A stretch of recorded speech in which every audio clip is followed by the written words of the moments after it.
So tell me when you're considering signing a new artist, tell me about the process. What do you look for? Do you want somebody that's already got a fan base? Somebody that's already got a tour set up? Somebody's already got a manager? Or how does it work? What's your criteria? Yes. All those things? I look at it as the record company just being one leg of a stool. You know, you also need strong artist management. You need a strong booking agent. You need to have those other things in place.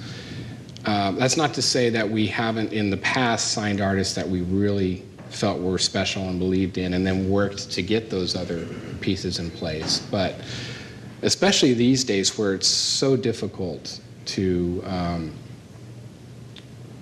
have your recording projects make sense financially given the current climate of the market, it's really important that an artist have an established fan base, that they have a touring schedule, that they have solid and competent management. Because there's enough for us to do as a record company without having to deal with those other things not being in place. Who have you signed recently that has those things in place in the last 6 months? I mean, can you name an artist? 6 months? Well, Angie Stone on the Stax label. This is us as a company. I'm not talking about me personally. So they've resuscitated Stax as a viable trade? Stax is one of the labels that Fantasy owned. Fantasy had acquired some years prior to our acquiring Fantasy. And this year is the 50th anniversary of Stax, so... Must be some celebrations going on. There's a lot going on, yeah.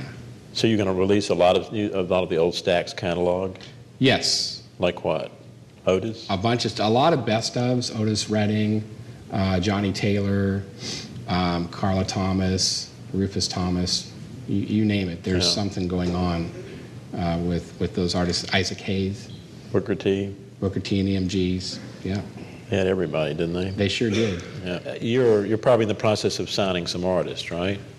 Do these people come to you, or you find them, or is it managers or lawyers? I mean, how does it usually work, or is there a typical way? Well, in the past, we were a little more passive about it. We would typically wait for the artist to come to us. Really?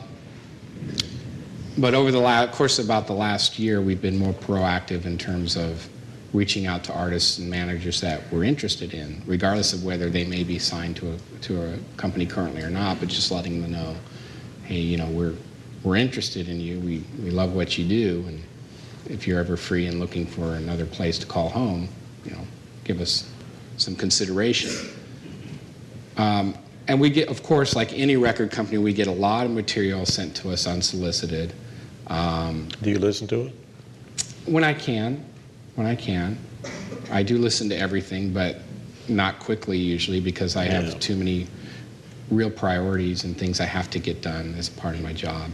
So because that's not typically the way we even sign an artist. When's the last time you got a record through the mail that you signed? I can't even remember the last time. Doesn't usually happen, does it? No, it's and also, at least in jazz, it's so rare to have somebody come completely from out of nowhere. They've usually done some kind of apprenticeship, if you will, with other jazz players, and you become aware of them as a side artist first. And so, yeah, that's really kind of an antiquated way of finding talent. It really is not the way it's done anymore.